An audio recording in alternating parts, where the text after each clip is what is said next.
څنګه کولی شو چې د خپل موبایل کې ایډز ختم کړو؟ نو ملګرو راځئ نن زه تاسو ته په دې ویډیو کې د ایډز د ختمولو طریقه درښیم.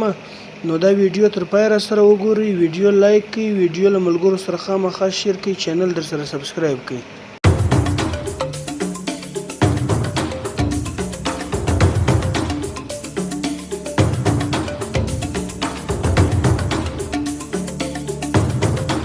السلام علیکم ملګرو، ستړي مه شئ، الله دې چې روغ جوړه خوشحاله اوسئ. نو ملګرو تاسو ته د ایډز د ختمولو طریقه درښیم په دا ویډیو کې. سیټینګ به راخلاص کړئ، په سیټینګ کې به بیا لاندې راسئ مور کنیکشن. په هر موبایل کې دا اپشن له ځانه راځي، مور کنیکشن باندې به تاسو کلیک وکړئ.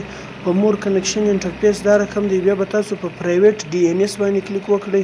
که چیرې دا اپشن تاسو ته دلته نه راځي په مور کنیکشن کې، تاسو به خالي په سرچ کې پرایویټ سرچ کړئ، پرایویټ ډي ان اس به تاسو ته راشي. نو تاسو به داسې وکړئ، پرایویټ ډي ان اس به خلاص کړئ، دا به پرایویټ ډي ان اس پرووایډر هوټس نیم باندې به کلیک وکړئ. دلته به دا رقم ولیکئ لکه ما چې لیکل دی dns.adguard.com dns@guard.com. دا به سیو کړئ، خپل موبایل به یو وار ریسټارټ کړئ. نو ستاسو په موبایل کې به ایډز بالکل نه راځي په یوه ویډیو کې هم. نو ملګرو ویډیو خامخا سره لایک کړئ، ویډیو شیر کړئ، او د الله په امان.